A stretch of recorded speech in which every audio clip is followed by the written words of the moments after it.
Bismillahirrahmanirrahim. Alhamdulillahi rabbil alamin wassalatu wassalamu rasulullah wa ala alihi wa sahbihi ajmain. Amma ba'd. Muli po ang pasalamat kay Allah subhanahu wa ta'ala, papuri sa Kanya. Pasalamat sa mga biyayang pinagkaloob niya sa ating lahat. Nawa ang pagpapala ng Allah subhanahu wa ta'ala sa Kanyang huling propeta, kay Propeta Muhammad.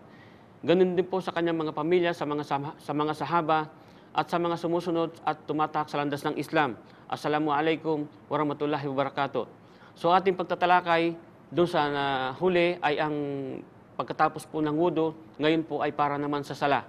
So ang sala po ay binibigyan ng kahalagahan na kung saan ito po ay inutos ng Propeta Muhammad SAW nung bago po siya mamatay, at binanggit po niya ito ng 3 beses upang maging paalaala sa mga tao at naway sumariwa palagi sa mga tao ang habilin ng Propeta Muhammad SAW bago siya namatay. At dito po sinasabi ang pagsasala ay napakahalaga sa bawat tao. Lalong-lalo na po na ang sala sa huling araw o sa araw ng paghukom, ito po ang unang-unang tatanungin ng Allah subhanahu wa ta'ala. Awwalu ma yahasibu alaihi al-abdu as-sala. Ang unang-unang tatanungin ng Allah subhanahu wa ta'ala sa kanyang mga alipin ay ang kanyang sala. Paano mo ginawa? Paano mo ginampanan? Kanino mo ilalay? Paano mo inukol? Saan mo ginawa?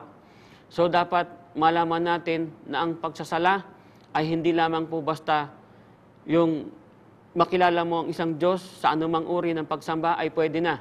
So ang binanggit po niya rito ay sala. So dapat sa pagsasala po natin malalaman at ipaliwanag kay Allah subhanahu wa ta'ala kung paano natin ginawa, paano natin ginampanan, kanino natin inalay at paano natin inukol at saan natin ginawa.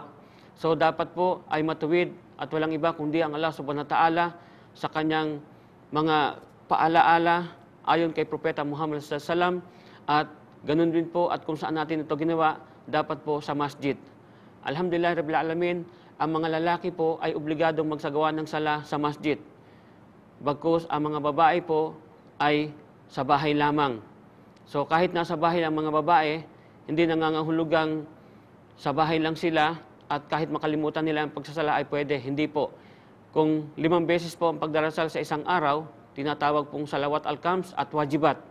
So ibig sabihin, obligado po siya. Kahit sa loob lamang po siya ng bahay, dahil babae sila, hindi po sila pinahintulutan na magsala palagi sa masjid.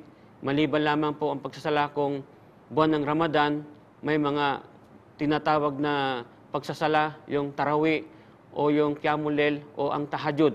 So dito po lumalabas ang mga babae at nagsasala, ngunit mayroong kanya silang lugar na dapat nilang pagsalahan. At hindi po sila kabilang doon sa mga kung saan ang mga lalaki ay mayroong lugar din po.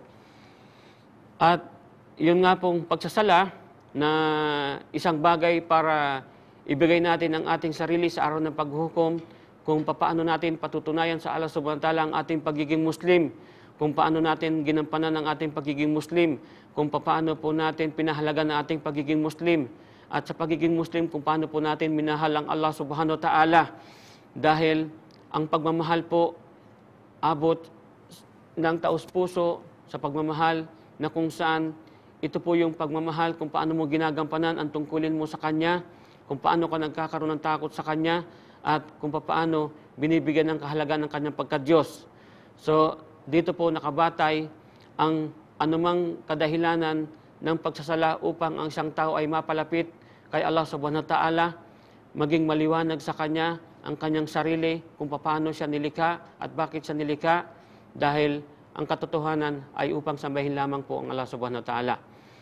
Kaya nga po, mga kapatid, ang pagsasala po ay isang obligasyon ng mga tao na dapat gampanan. Bagkus ang gumaganap lamang po nito ay ang mga Muslim, ay ang mga may tunay na pananampalataya kay Allah subhanahu wa ta'ala. So kung nakarating po sa kanila ang panawagan, dapat malaman po nila at alamin nila kung ano po yung panawagan na kung saan naririnig po ng kanilang mga tainga. At sinasabi sa panawagan o sinisigaw ng panawagan, Allahu Akbar, 4 na beses pong inuulit.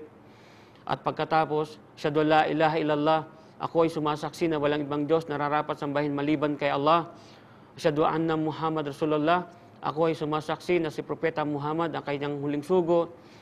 Hayya ala salah, inaanyayahan ang sinuman sa panawagan ang magsala, magdasal ng 2 beses. Hayya alal falah, at sinasama ang mga tao sa tagumpay sa pamagitan ng pagdarasal. Allahu Akbar, Allahu Akbar, ang alay dakila, ang alay dakila. La ilaha illallah, walang ibang Diyos na dapat sambahin maliban kay Allah lamang.